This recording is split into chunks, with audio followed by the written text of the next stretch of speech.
ನಿಮ್ಮ ಮನೆ ಅಳತೆ ನಿಮ್ಮ ಅದೃಷ್ಟ ನಿರ್ಧರಿಸುತ್ತೆ ಗೊತ್ತಾ?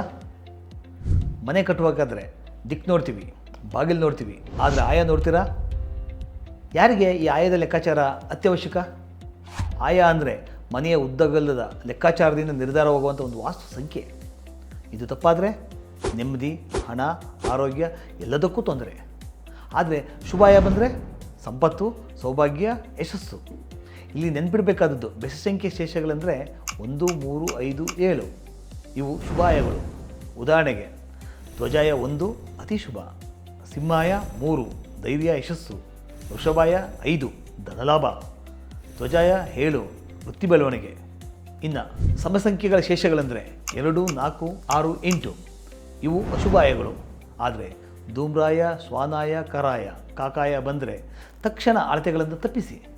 ಇವು ಸಾಲ, ರೋಗ, ಕಷ್ಟಗಳನ್ನು ತರುತ್ತವೆ. ಇದು ಮಾಹಿತಿ ಅಷ್ಟೇ. ಉತ್ತಮ ಆಯಕ್ಕಾಗಿ ನಿಮ್ಮ ಅಳತೆಗಳನ್ನು ಅಂದರೆ ಮಾಲೀಕರ ಜನ್ಮ ನಕ್ಷತ್ರಕ್ಕೆ ಹೊಂದಿಕೆ ಆಗೋ ರೀತಿ ತಜ್ಞರ ಬಳಿ ಲೆಕ್ಕ ಹಾಕಿಸ್ಕೊಂಡು ಶುಭಾಯದಲ್ಲಿ ಮನೆ ಕಟ್ಟಿ ಹಾಗೂ ನೆಮ್ಮದಿಯಾಗಿರಿ. ಈ ಮಾಹಿತಿ ಉಪಯುಕ್ತ ಅಂತ ಅನಿಸಿದ್ರೆ ಲೈಕ್ ಮಾಡಿ, ಶೇರ್ ಮಾಡಿ, ಸಬ್ಸ್ಕ್ರೈಬ್ ಮಾಡಿ. ಸ್ನೇಹಿತರೆ, ಈ ವಿಡಿಯೋ ಪೂರ್ತಿ ನೋಡಬೇಕು ಅಂತಿದ್ದರೆ ಕಮಲಾಸ್ ಯೂಟ್ಯೂಬ್ ಚಾನಲಲ್ಲಿದೆ. ಅದರ ಲಿಂಕು ನನ್ನ ಬಯೋದಲ್ಲಿದೆ. ದಯವಿಟ್ಟು ಎಲ್ಲರೂ ನೋಡಿ. ಎಲ್ಲರಿಗೂ ಧನ್ಯವಾದಗಳು.